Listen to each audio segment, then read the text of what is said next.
Hello, hello, Imaginary Villain here. I stream game dev, and one of the things that many people ask in my stream is, what are gameplay tags and why should I use them? Well, today I'm going to show you why you should and why you probably won't want to use anything else pretty much ever. So, start by opening your character. If you don't know, you can just go up to the world blueprints up here, click this, find your game mode, and find your character, and then open it this way. It's faster than finding it in the folders. We're going to make a variable. We'll call it the Everclever gameplay tags. We're making the type of gameplay tag container. Make certain it's a gameplay tag container and not a gameplay tag, or you're going to be very, very confused why it doesn't work. Okay, go ahead and compile and save. Now under the default values, go ahead and click that, and you can click Manage Gameplay Tags. You can go ahead and add one by clicking plus up here. Gameplay tags are saved to a file, which makes them accessible to essentially anything in the engine. Any blueprint, any material, doesn't really matter. Anything can get access to these. So for the source, we're going to go ahead and click the default tags.ini. You can rename this file. You can make another one if you so desire. But this is just the one that Epic makes itself. So I usually use it. Okay, we're going to go ahead and make one up here under name. And I'm going to go ahead and type in status. This guys. And then over here, click Add New Gameplay Tag. Okay, so this is a top level gameplay tag. You can right click it and select add subtag to add a subtag to it. You'll see the name, status, period, and then whatever you want to add afterwards. We're going to go ahead and call this jumping. And then click add tag. And you see now it's a tag underneath it. You can go ahead and stack them as deep as you want. You can add a subtag to that. Or we'll add another one to status here. We'll call this random. Why not? So with those available, if you want to add these tags, under the default value, you can simply click status and then jumping, and then this character would in fact have the jumping tag. But that's not what we're going to do. Go ahead and compile and save. Now we're going to need an interface. If you know what an interface is, it lets essentially two blueprints, or really two of anything, communicate without actually having to directly reference them. So go up to blueprint interface. We'll call this BPI interact, because we only do clever names here. Go ahead and open it, make a new function. We'll call this get gameplay tags.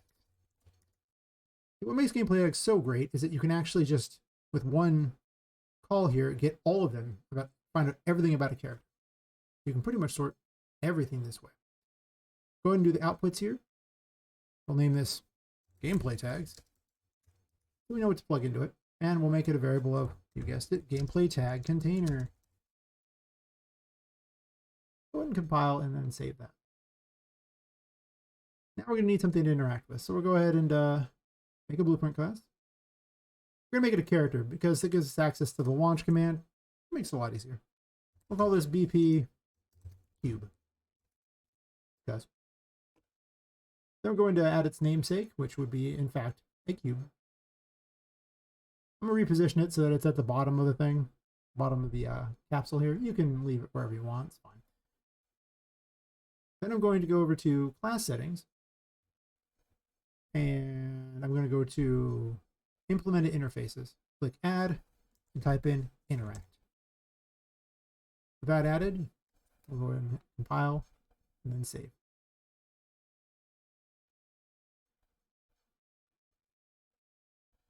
Actually, that was completely unnecessary, but it's fine that it has it. Well, you need to add this to the player character. So same thing, player character, class settings, implemented interfaces, add, interact. You may want to have it on both. I'll show you why in a second. So over here under interfaces, you now have option for get gameplay tags. Open that up, take the character's gameplay tags, and just plug it right in. Fantastic. Save everything. Awesome. Now we're going to go over here and we'll do something off the J key. I mean, we're jumping, so why not, right? Unpressed. Let's get our gameplay tags. This is where you add gameplay tag. You can actually just type add tag and that usually finds it too. We would like to add jumping. Non-released. We'll get gameplay tags again, and we will remove gameplay tag.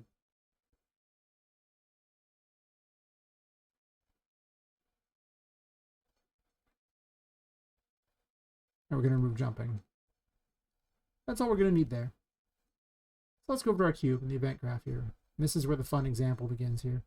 Let's make a custom event. There are many ways to go about doing this, but this is usually my favorite way. We'll call this cube commands. Let's make it a sequence here.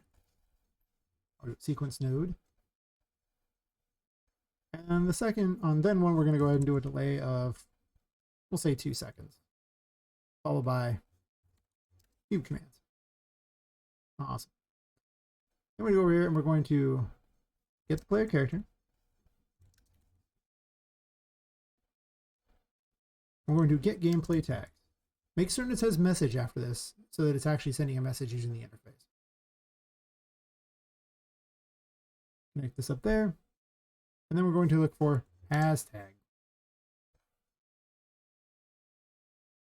We're going to go ahead and select jumping. There's an option here that says exact match. This is important to click because if you don't click this, then anything under status would in fact trigger this, including just status itself. To make certain it's an exact match. We'll make it branch.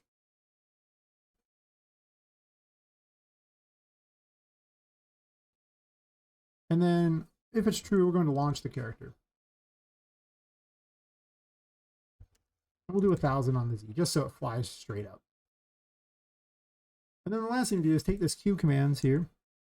And we need to call the function here on event begin play. Essentially, this is a looping event. So as soon as event begin play happens, it'll start it.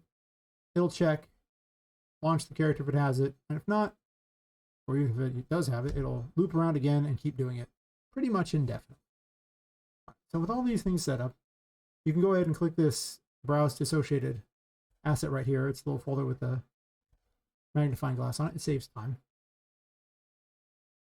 And then we're going to drag one of them onto the map. You can hold Alt and then drag in order to make copies of them. So go ahead and make a bunch of copies for fun.